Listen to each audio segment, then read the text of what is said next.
Good afternoon, sir. Good afternoon, ma'am. Please take a seat. Thank you, sir. Your name is Uttam or Machindra? Machindra is my name, sir. Machindra, and Uttam is the middle name. Uttam is my father's name, sir. Okay, Marathi style. Yes. So where are you working right now? Sir, I am working as assistant personnel officer in Solapur division of Indian Railway. Right. Since how long? Sorry, sir. Since when? When were you posted? Solapur, sir. No, when? Last month 17 को join किया sir. So you just, this is your first working post? APO, assistant personnel officer, sir. And before that? Before that I was under trainee, sir. What are the major changes taking place in the railway? Sir railway में structural changes हो रहे हैं sir. Railway की जो स्थिति है operating ratio उसका बढ़ रहा है, तो उसके ध्यान में रखते हुए sir my interview medium is Hindi, तो उसमें स्ट्रक्चरल चेंजेस बातें की जा रही है. उसमें हायर लेवल पे बोर्ड का स्ट्रक्चर रिसेंटली बदला गया है, और जो रिक्रूटमेंट की प्रक्रिया थी क्लास वंस की, तो उसमें भी बदलाव लाए जा रहे हैं, लेकिन उसकी मॉडलिटीज़ अभी तक फाइनल नहीं हुई है सर. इस सबसे जो आम यात्री है या रेलवे का जो इस्तेमाल करने वाला है, भाड़ा वाला, उनको क्या लाभ मिलेगा? सर पैसेंजर एक्सपीरियंस बढ़ाना ये रेलवे का मकसद है, और सर रेलवे की इफिशिएंसी बढ़ेगी तो हम और भी सस्ते दाम में अच्छी सेवा दे पाएंगे सर रेलवे की. तो जो आम नागरिक है, आम लोग हैं, उनके लिए बहुत ही अच्छी फैसिलिटी उपलब्ध होगी सर. ये जो लिंक है कि रेलवे के स्ट्रक्चर बदलने से उनको सुविधा मिलेगी, ये कुछ समझ नहीं आ रहा. एक्चुअली सर रेलवेज का जो ऑपरेटिंग रेशियो है, जो हमारा खर्चा हमारे मेंटेनेंस पे ज़्यादा जा रहा है, हमारा अपने खर्चे उठाने पे हमें खर्चा करने पड़ रहा है. इसलिए हम रेलवे में जो अत्याधुनिक फैसिलिटी होनी चाहिए वो प्रोवाइड नहीं कर पा रहे. जो न्यू रोड कंस्ट्रक्शंस है वहीं पे हम इन्वेस्टमेंट नहीं कर पा रहे हैं. तो अगर हम रिस्ट्रक्चरिंग के द्वारा रेलवेज़ का खर्चा बचाते हैं तो वो हम पैसेंजर को सुविधा देने में लगा सकते हैं. यही सवाल है कि क्या ये जो डिक्लेयर्ड ऑब्जेक्टिव है ये कुछ किसी प्रकार से हो रहा है, मतलब रिस्ट्रक्चरिंग से क्या कॉस्ट कम होगी तो किस प्रकार से कम? सर एक्चुअली रिस्ट्रक्चरिंग से ये होगा कि सबसे प्रमुख समस्या रेलवे में ये मानी जाती है कि काम में कोऑर्डिनेशन न होने की वजह से प्रोजेक्ट पे देरी लगती है, और देरी होने की वजह से प्रोजेक्ट की कॉस्ट बढ़ जाती है, समय बर्बाद हो जाता है, और इफिशिएंसी कम हो रही है. अगर ये चेंजेस हो जाते हैं तो इसमें रेलवे की विभिन्न डिपार्टमेंट को मर्ज करके एक ही डिपार्टमेंट बनाया जाएगा, ताकि उससे काम में तेज़ी आएगी, प्रोजेक्ट बढ़ेंगे और इफिशिएंसी भी बढ़ेगी, और समय का और पैसे का दोनों का भी बचत होगी. देखिए, हमने अब तक ये देखा है कि जितनी बड़ी विशाल ऑर्गेनाइजेशन होती है उसमें उतने भाग बना देते हैं. फॉर एग्जांपल जैसे डिफेंस फोर्सेज हैं, उन्होंने पहले आर्मी नेवी बनाई अलग अलग की, एयरफोर्स अलग की, आर्मी के अंदर इन्फेंट्री आर्टिलरी ये अलग अलग स्पेशलाइजेशन कर दी. यहाँ पे हम उल्टा देख.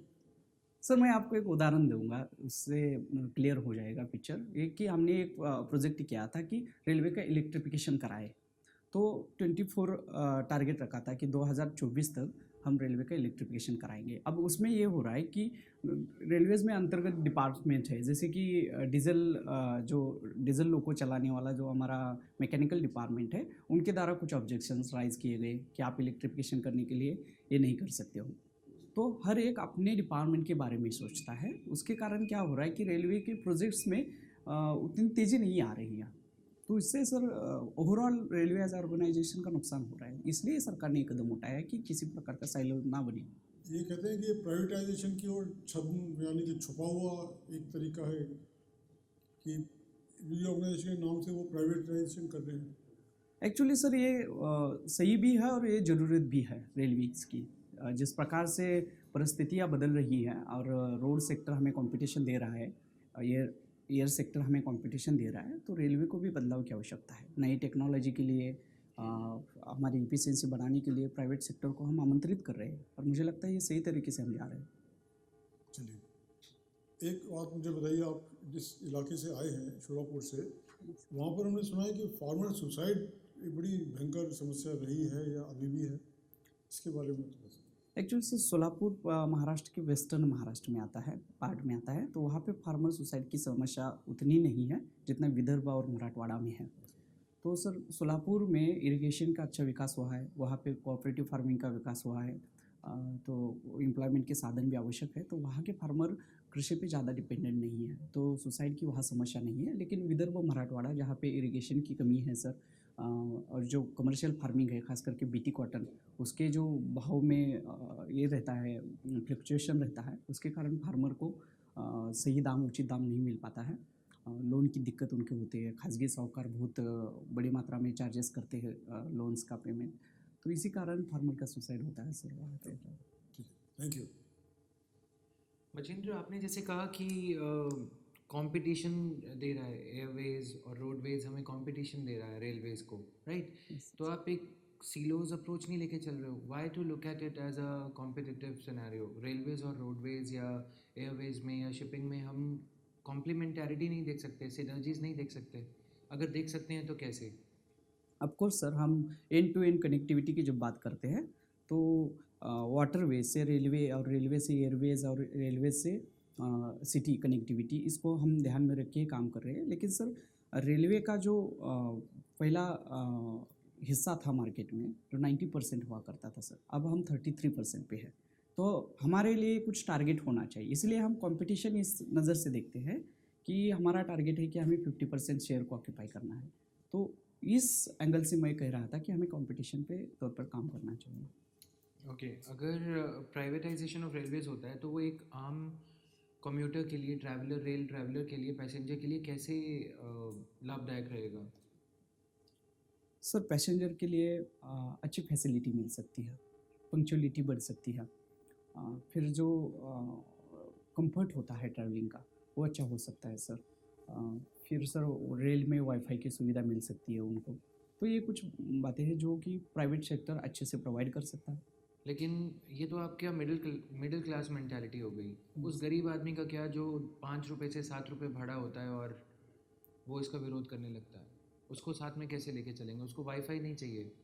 यस सर, एक्चुअली सर हम ये जो पीपीपी मॉडल ला रहे हैं, वो जो ऐसे रूट पे ला रहे हैं जहाँ पे मिडिल क्लास ज़्यादा ट्रैवल करता है, जैसे मुंबई और दिल्ली के बीच में, या फिर दिल्ली या लखनऊ के बीच में ऐसे चलाएंगे। फिर जहाँ तक गरीब लोग ट्रैवल करते हैं, जो कि सबर्बन एरियाज़ हो या फिर ग्रामीण क्षेत्र में, वहाँ पे भारतीय रेल तो काम कर ही रही। सबर्बन एरिया में सबसे कम फेयर पे हम ट्रेन चलाते हैं, तो इसमें मुझे नहीं लगता कोई दिक्कत आएगी। हम हमारा सोशल ऑब्लिगेशन नहीं भूल रहे हैं। अच्छा, तो मतलब गरीबों को उनके हाल पे छोड़ देंगे, अमीरों को बढ़िया फैसिलिटीज़। जी जी नहीं सर, गरीबों के लिए हमने जो ट्रेन चलाई है वो तो वैसी ही रहेगी। और जहाँ जहाँ तक हमने ट्रेन के रूट्स मैप किए हैं जहाँ पे मिडिल क्लास ज़्यादा ट्रैवल करता है, तो वहीं पे हम पीपीपी मॉडल चलाएंगे, बाकी जगह पे हम गवर्नमेंट का मॉडल तो ये चलाएंगे। तो स्ट्रैटिफिकेशन जैसा एक रामचंद्र गुहा ने अपनी बुक में लिखा है कि अगर आपको इंडिया का पिक्चर देखना है तो आप एक रेल में देख सकते हो, एसी चेयर कार, फिर उसके बाद पैसेंजर बोगी, राइट? तो आप भी कुछ वैसा ही क्लासिफिकेशन, स्ट्रैटिफिकेशन ऑफ सोसाइटी कर रहे हो रेलवेज में। सर हमें दो बातों को ध्यान में रख के चलना होता है। एक तो हमें हमारे ऑर्गेनाइजेशन की इफिशिएंसी बनाई रखनी है और सेवा भी करनी है। तो अगर हमारे पास सेवा करने के लिए कुछ मनी ही नहीं होगा तो हम सेवा कैसे कर पाएंगे? तो हमें हमारा बिजनेस संभालते हुए हमारा सोशल ऑब्लिगेशन करना है। तो मतलब आप पूर्ण रूप से प्राइवेटाइजेशन की फेवर में है? सर पूर्ण रूप से तो नहीं है, लेकिन partially privatisation is good sir. ठीक है, लेटरल एंट्री पे क्या विचार रखते हैं आप?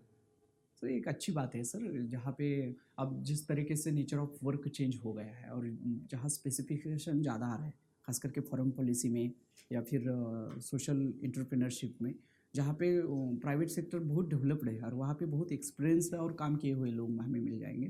तो अगर वो सिस्टम में आते हैं तो सिस्टम को अच्छा मार्ग दिखा सकते हैं और सिस्टम की इफिशिएंसी बढ़ा सकते हैं। तो मुझे लगता है कि वो सही थी। अगर आपको एक गांव का सरपंच बना दिया जाए तो एक होलिस्टिक प्लानिंग के रूप से आप क्या क्या चीज़ों को संज्ञान में लेंगे? सर मैं प्रथम गांव में वाटर मैनेजमेंट में फोकस करूंगा। Water management. Yes sir. उसके बाद सर गांव में सबसे ज़्यादा मैंने ऑब्जर्व किया है कि चूँकि मैं गांव से आता हूँ, वहाँ पे ज़मीन के मामले में बहुत झगड़े होते हैं। तो मैं गवर्नमेंट के साथ उसका अच्छे से मापन करूँगा और वो झगड़े हमेशा के लिए मिटाने की कोशिश करूँगा। दूसरी बात है सर पीने का पानी। हर घर में पीने का पानी होने चाहिए और उसके लिए जो गवर्नमेंट की स्कीम है उसको मैं अच्छे से इम्प्लीमेंट करूँगा सर। उसके बाद मैं ये इंश्योर करूँगा कि मेरे गांव में एक भी बिलो पावर्टी लाइन नहीं रहेगा। और तीसरी चौथी बात है कि मैं गांव में ज़्यादा पेड़ लगाऊंगा ताकि गांव में सूखा ना पड़े कभी। That's all. Yes sir. आप महाराष्ट्र से आते हैं। Yes. महाराष्ट्र के बारे में एक आपका वेस्टर्न रीजन है जो कि बहुत प्रॉस्परस है। Yes. दूसरी तरफ जो आपका ईस्टर्न रीजन है, जैसा आपने कहा पहले, वहाँ पे ड्रॉट्स आते हैं। अभी ऑफ लेट महाराष्ट्र में आजकल बाढ़ आ रखी है। ऐसा क्या है महाराष्ट्र की? Is it because of geographical factors? It is because of man made factors? क्या दिक्कत है? अब मैम उसके कई फैक्टर्स है। जोग्राफिकल तो ऑफकोर्स है ही, उसके अलावा हिस्टोरिकल फैक्टर्स है और पॉलिटिकल फैक्टर्स है। मैम महाराष्ट्र में जो ज़्यादातर नदियाँ वेस्टर्न महाराष्ट्र में आती है, तो वहाँ से फ्लडिंग वगैरह जब बारिश होती है तो वेस्टर्न महाराष्ट्र में फ्लड आते हैं। और हिस्टोरिकल फैक्टर ये कि ब्रिटिशों ने जब बॉम्बे प्रेसिडेंसी को डेवलप किया था तो बॉम्बे और उसके आसपास के शहरों में विकास के अनेक प्रोजेक्ट उन्होंने खोले थे, कनेक्टिविटी बढ़ाई थी, वहाँ का कल्चर उन्होंने डेवलप किया था, तो उसके कारण मैम वहाँ पे विकास हुआ है। और जब आज़ादी के बाद भी जो भी कोऑपरेटिव मूवमेंट्स हुई, पॉलिटिकल नेतृत्व जो हुआ वो वेस्टर्न महाराष्ट्र से आया, तो इसके कारण वेस्टर्न महाराष्ट्र तुलनात्मक दृष्टया प्रगत है। लेकिन विदर्भ और मराठवाड़ा में एक तो इंफ्रास्ट्रक्चर नहीं है, दूसरा इरिगेशन की जो बड़े प्रोजेक्ट होने चाहिए थे वो वहाँ पे नहीं हुई है। और विदर्भ और ये जो एरिया है, विदर्भ और मराठवाड़ा एरिया, वो हमेशा दुर्लक्षित रहा है, चाहे वो भौगोलिक दूरी के कारण से, तो इसी कारण वहाँ पे डेवलपमेंट नहीं हुए, तो ये रीजनल डिस्पैरिटी हमें दिखती है। बट अंग्रेज़ों को गए हुए अब कम से कम 75 साल हो चुके हैं। उसके बावजूद हम कब तक कॉलोनियल लेगेसी का बहाना लेके बैठे रहेंगे? Yes ma'am. आपका मराठवाड़ा और विदर्भा रीजन जो है 75 साल से भी आज भी वहीं खड़ा है जहां वो 1947 में खड़ा था। यस मैम, ये बहुत दुर्भाग्य की बात है, लेकिन वहाँ पे महाराष्ट्र गवर्नमेंट के द्वारा बहुत प्रयास किए जा रहे हैं। वहाँ पे विदर्भ और मराठवाड़ा डेवलपमेंट बोर्ड की स्थापना की गई है। वहाँ पे अब मिहान जैसे प्रोजेक्ट ला रहे हैं, वहाँ पे इंफ्रास्ट्रक्चर का काम चल रहा है। अभी देर से हो रहा है लेकिन काम तो हो रहा है मैम। थोड़ा उसमें मुझे लगता है कि हमें समय लगेगा, लेकिन हम उसको अच्छे जनरली ये देखा जाता है कि सिविल सर्विसेज में आने के बाद में जब पोस्टिंग्स की बात आती है तब कोई भी व्यक्ति जो है वो इन डिफ़िकल्ट एरियाज़ में जाके पोस्टिंग नहीं करना चाहता। आपका क्या विचार है? क्या आपकी पहली प्रेफरेंस रहेगा मराठवाड़ा और विदर्भा? ऑफ कोर्स मैम, मुझे लगता है ये डिसीजन सब्जेक्टिव है। अगर किसको वहाँ जाकर काम करने की अगर मनीषा है तो वो जा सकता है। मेरा तो प्रेफरेंस रहेगा कि मुझे मौका मिले कि जहाँ पे सिमिलरली नॉर्थ ईस्ट रीजन के बारे में हम ऐसा अक्सर मानते हैं। क्या आपकी पहली प्रेफरेंस नॉर्थ ईस्ट रीजन है? जी नहीं मैम, मेरा preference north east. Double standards क्यों उत्तम? मैम मैं थोड़ा इस पे इलेबोरेट करना चाहूँगा मैम। इसमें ये था कि मेरा एक मानना ये था कि मैं महाराष्ट्र और आसपास के रीजन में, मैंने खुद सोशल वर्कर में और एज अ सोशल वर्कर काम किया है, एनजीओ पे काम किया है, तो वहाँ की कल्चर के बारे में मैं जानता हूँ, वहाँ की समस्याओं को मुझे जानता हूँ। तो मुझे लगता है कि अगर मैं वहाँ पोस्टिंग पे जाता हूँ तो मैं अच्छी तरह से मेरा एनर्जी बाकी जानने के बारे में वेस्ट न करते हुए मैं सीधा काम पे लग जाऊँगा। ये मेरा लॉजिक था, इसी वजह से मैंने ये करा। लेकिन नॉर्थ ईस्ट के बारे में जो डेवलपमेंट में बहुत पीछे है, लेकिन वहाँ की जोग्राफी, वहाँ के लोग, वहाँ की कल्चर, इसके बारे में मुझे जानकारी नहीं। तो अगर मैं वहाँ भी जाता हूँ तो अगर 2.5 साल की मेरी पोस्टिंग है, मुझे जानने में 5-6 महीने लगे जाएंगे और उसके बाद मैं उस पर कुछ इनोवेटिव काम कर सकता हूँ। तो ये मेरा सिंपल तो लॉजिक आप था। सिर्फ 5 महीने की मेहनत बचाना चाह रहे हैं, इस वजह से आपने नॉर्थ ईस्ट फर्स्ट ऑप्शन नहीं दिया? यस मैम, ऐसे ही। आपके डैफ में आपकी मदर की ऑक्यूपेशन भी आपने फार्मर डाली है। मैं इसको देख के काफ़ी खुश हुई, क्योंकि जनरली फार्मिंग सेक्टर में विमेन के कंट्रीब्यूशन को हम लोग अकाउंट फॉर ही नहीं करते, जबकि जहाँ पे भी जो पुरुष वर्ग है अगर वो फार्मिंग कर रहा है तो विमेन तो इनवेरेबली फार्मिंग में उनका हाथ जुटा रही है। मुझे बताइए कि इसके पीछे वजह क्या है? मैम मैं क्वेश्चन नहीं, मेरा आपसे प्रश्न ये है कि विमेन फार्मिंग सेक्टर में उनके रोल को बहुत अंडर प्ले किया जाता है, इसके पीछे क्या वजह है? क्योंकि क्या है ना मैम कि वुमन जब काम करती है तो it's a part of their life कि फार्मिंग में काम करता है, और अनऑर्गेनाइज सेक्टर में उनको काउंट करते हैं, तो उनका हम इकोनॉमी में अनऑर्गेनाइज सेक्टर को हम काउंट नहीं करते हैं। वहीं जब आदमी फार्मिंग में काम करे तो वो ऑर्गेनाइज सेक्टर में गिना जाता है। मैम उसके कुछ सोसाइटल और स्ट्रक्चर इश्यूज है, जैसे कि अब हमारी खेती है 1.5 एकड़ खेती, वो तो फादर के नाम पे है, तो अगर इनकम सर्टिफिकेट भी इशू होता है तो फादर के नाम पे इशू होता है। तो हमारे ये स्ट्रक्चरल कुछ बातें हैं जो कि सिस्टम ही ऐसी बनी हुई है जो पैट्रियार्कल सोसाइटी का परिणाम हो सकता है, इसके कारण हम चाहकर भी वो काउंट नहीं कर सकते।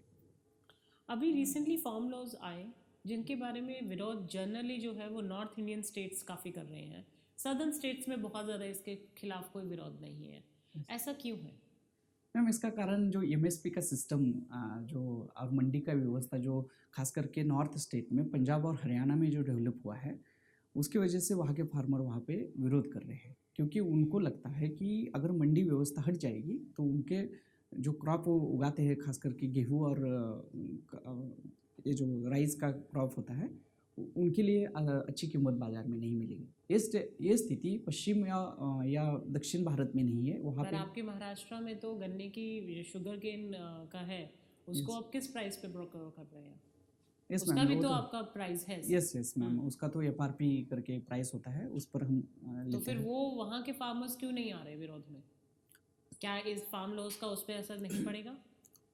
मैम एक्चुअली इसमें डायरेक्टली तो इसका असर उसमें नहीं पड़ेगा, क्योंकि गवर्नमेंट ने स्पष्ट तौर पे कहा है कि किसी भी प्रकार की एमएसपी को रद्द नहीं किया जाएगा और एफआरपी को भी रद्द नहीं किया जाएगा। तो गवर्नमेंट ने कहा, फिर हरियाणा पंजाब के किसान तो इसके विरोध में हैं, महाराष्ट्र वालों को समझ में आ गया। मैम उसके भी कुछ इशू है, मैं अगर आप इजाज़त दो तो मैं स्पष्ट करना चाहूँगा। जो कानून लाए हैं वो महाराष्ट्र ने 2006 में ये कानून लाके मंडी से फार्मर को मुक्त कराया था। तो वहाँ की सिस्टम ऐसी डेवलप हुई है कि वहाँ क्रॉप डाइवर्सिफिकेशन है, तो फार्मर को ये फर्क नहीं पड़ता है अगर गवर्नमेंट एमएसपी पे खरीदे या ना खरीदे, वो तो फ्रूट्स, सब्जी, पाले भाजा इस पर वो खेती उगाते हैं, तो उनको अच्छे प्राइस मिलता है। तो वो कोई ऐसे पर्टिकुलर मोनोटोनस क्रॉप पे इन्वेस्ट नहीं करते, तो उनका एमएसपी से ज़्यादा कोई लेना देना नहीं रहता है।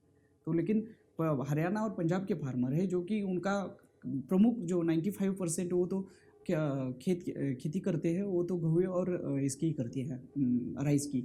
तो उनको लगता है कि अगर ये एमएस पे हट जाएगा तो उनका अर्निंग का स्रोत चला जाएगा। Right, thank you. Machhindra ji, आपने आपके हॉबीज़ में मेंशन किया है कि आप सोशल वर्क में इन्वॉल्व होते हैं, तो आपने क्या किया है? मैम मेरा एनजीओ है जो युवा फाउंडेशन भारत नाम का, जो महाराष्ट्र के ग्रामीण क्षेत्र में काम करता है। वो महाराष्ट्र में कृषि, आरोग्य, पर्यावरण क्षेत्र में काम करता है। मैम हम फार्मर को शिक्षित करते हैं कि वो किस प्रकार से इनोवेटिव तरीके से कृषि की जा सकती है। पर्यावरण के लिए हमारा लक्ष्य है कि हम हर साल 1 लाख वृक्ष लगाते हैं।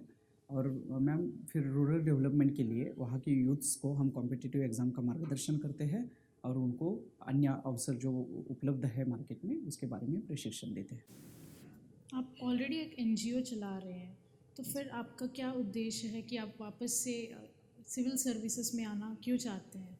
मैम आप तो सर्विस कर ही रहे हैं। यस मैम, मैं जब एनजीओ में काम करता था तो मैंने देखा है कि नागरिक सेवक समाज परिवर्तन में और विकास में बहुत बड़ी भूमिका अदा कर सकता है, क्योंकि उसका दायरा और उसका विभिन्न वर्गों के प्रति काम करने का जो उसके पास रिसोर्सेस और सिस्टम होता है वो बहुत व्यापक प्रमाण से होता है। मैं एनजीओ में काम करता था, मैं बहुत छोटे स्तर पर काम करता था, बहुत कम लोगों को कैटर करता था, तो मुझे लगता था कि मैं भी सिविल सर्वेंट बनूं और ये जो बड़ी मात्रा में मेरा जो प्रोजेक्ट्स है, विजन्स है, उसको इम्प्लीमेंट करूं। ओके, आप एक फार्मर के फैमिली से आते हैं, तो आपके हिसाब से एक जो सामान्य फार्मर है उनके क्या क्या इश्यूज है आज के डेट पे? मैम फार्मिंग का ये है कि फार्मर की कुछ 2-4 अपेक्षाएं हैं, अगर उसको सरकार पूरी करती है या हम एज अ सोसाइटी उसको पूरी करती है तो फार्मर, मेरा मानना है कि उसका इनकम 3 या 4 गुना भी बढ़ सकता है। हमें उनको इरिगेशन की सुविधा देनी चाहिए, उनको सही बीज हमें देना चाहिए और उनको ट्रांसपोर्टेशन की फैसिलिटी देनी चाहिए और उनको स्टोरेज के लिए हमें व्यवस्था करनी चाहिए। अगर ये 4 बातें हम करते हैं तो फार्मर अपने तरीके से मेहनत करके बहुत कुछ कर सकता है। जी, आज की डेट पे जो अपोजिशन है हमारी वो उतनी स्ट्रांग नहीं है, तो उसके क्या इम्प्लिकेशंस हो रहे हैं हमारी डेमोक्रेसी पे? मैम किसी भी डेमोक्रेसी के लिए अपोजिशन एक डेमोक्रेसी का आईना होता है। अगर किसी भी प्रकार की गलती सरकार के द्वारा की जाती है तो अपोजिशन उस पर आवाज़ उठाती है और सरकार को लोकशाही मूल्यों पर चलने के लिए बाध्य करती है। और प्रेजेंट स्थिति में अगर हम देखते हैं तो हमारे पास अपोजिशन इतनी कमज़ोर है, क्योंकि वहाँ पे बहुत कम एमपीज़ अपोजिशन के द्वारा आए हैं। तो जिस प्रकार से हम पॉलिसी इम्प्लीमेंटेशन हो रहा है, जिस प्रकार से कोविड के समय में जो इरेगुलरिटीज़ हुई है कई जगह पे, उसका आवाज़ उठाने में अपोजिशन सक्षम नहीं है। तो हमें क्या करना चाहिए ऐसे कि हमारी अपोजिशन स्ट्रांग बन सके even though the numbers are less? Ma'am, इस क्षेत्र में मुझे लगता है कि हमें पॉलिटिकल जागृति लोगों को करना चाहिए, लोगों को समझाना चाहिए कि लोकशाही के बारे में हमें और लोगों को प्रशिक्षण देना चाहिए। यही तो हम कर सकते हैं। ठीक है, हमारी इंडिया में एक huge underbelly of Indian economy है। इसका मतलब फॉर्मल इकोनॉमी जो है बहुत ही बड़े विस्तार में है। तो हमें ऐसे क्या मेजर्स लेने चाहिए हमारे इकोनॉमी में कि उसका फॉर्मलाइजेशन हो सके? और मैम, मुझे लगता है कि जो इनफॉर्मल सेक्टर है, वहाँ पे जो काम करते लोग हैं या इनफॉर्मल सेक्टर में काम करने वाले एंटरप्रेन्योर्स है या फिर एम्प्लॉयर्स है, उनके हमें रजिस्ट्रेशन करना ज़रूरी है। अगर वो कर लेते हैं और उनको टैग कर लेते हैं तो मुझे लगता है वो चित्र स्पष्ट रूप से हमारे सामने आएगा, और उसके संबंधित जो पॉलिसीज़ है, गवर्नमेंट की स्कीम्स है, उसको हम अच्छी तरह से इम्प्लीमेंट कर सकते हैं। रिसेंटली मुझे लगता है सुप्रीम कोर्ट ने कुछ गाइडलाइन भी दी है कि जो अन्य इसमें काम करते हैं, जो लोग काम कर रहे हैं इसमें अनऑर्गेनाइज सेक्टर में, तो उनका रजिस्ट्रेशन कराएं। ओके, मेरे तरफ से आखिरी प्रश्न, आपके लाइफ में आपका रोल मॉडल कौन है और क्यों? मैम, मेरे लाइफ में स्वामी विवेकानंद जी मेरे रोल मॉडल हैं। उन्होंने कहा है कि यूथ को अपनी शक्ति को पहचानना चाहिए और समाज विकास की जिम्मेदारी अपने कंधों पे लेना चाहिए। सबको मार्गदर्शन करना चाहिए। सबको साथ लेकर हम चलते हैं तो सभी का इसमें विकास हो सकता है और राष्ट्र की प्रगति हो सकती है। Thank you.